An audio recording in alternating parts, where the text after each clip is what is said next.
ગુજરાત હવે માત્ર ક્રિકેટ નહીં પરંતુ અનેક રમતોમાં આંતરરાષ્ટ્રીય સ્તરે પોતાની ઓળખ બનાવી રહ્યું છે. એશિયન ગેમ્સ 2026માં ગુજરાતના 9 ખેલાડીઓ ભારતનું પ્રતિનિધિત્વ કરશે અને સોફ્ટ ટેનિસની જો વાત કરીએ તો સોફ્ટ ટેનિસમાં ગુજરાતના અનિકેત પટેલની પસંદગી થતાં જ રાજ્યના રમતગમત માટે આ વધુ એક મોટી સિદ્ધિ બની છે.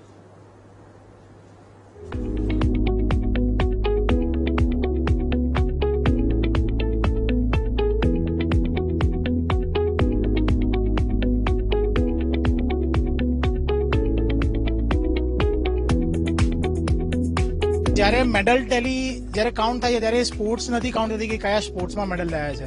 એ એવું જ થાય છે કે ઇન્ડિયા માટે કેટલા ટોટલ મેડલ આવ્યા છે. તો બસ બધાને એક રિક્વેસ્ટ છે કે દરેક સ્પોર્ટ્સને એટલી જ ઇક્વિવેલન્ટ આપો.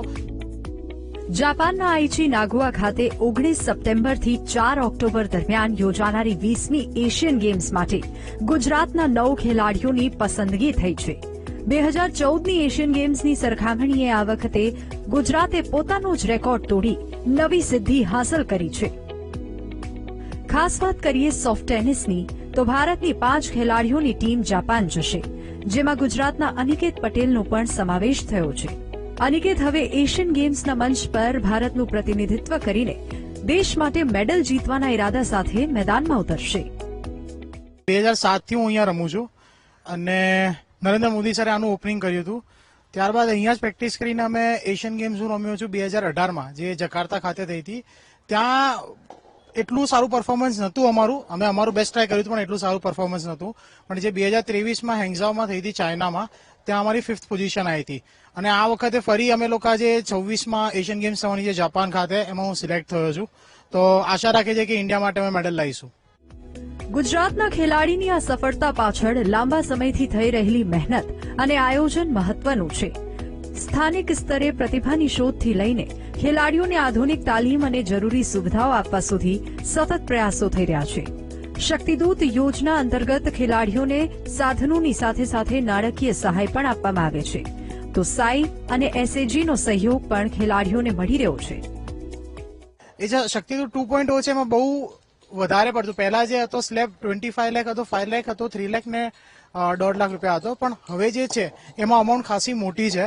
તો દરેક એથ્લીટને એક રિક્વેસ્ટ હશે કે એ લોકો ફોર્મ ભરે, કેમ કે અમે અત્યારે જે જગ્યાએ ઉભા છે, જેમ કે હું એશિયન ગેમ રમ્યો છું, બે એશિયન ગેમની આ ત્રીજી રમવા જઈ રહ્યો છું. શક્તિદૂત વગર અમે આટલા ઉપર ના પહોંચી શક્યા હોત. આ જ પ્રયાસોના પરિણામે ગુજરાતના ખેલાડીઓ હવે ઓલિમ્પિક, કોમનવેલ્થ અને એશિયન ગેમ્સ જેવા મોટા આંતરરાષ્ટ્રીય મંચ સુધી પહોંચી રહ્યા છે. એશિયન ગેમના જેટલા એથ્લીટ સિલેક્ટેડ છે એનો બધો જ ખર્ચો અત્યારે સાઈ કાઢતી હોય છે.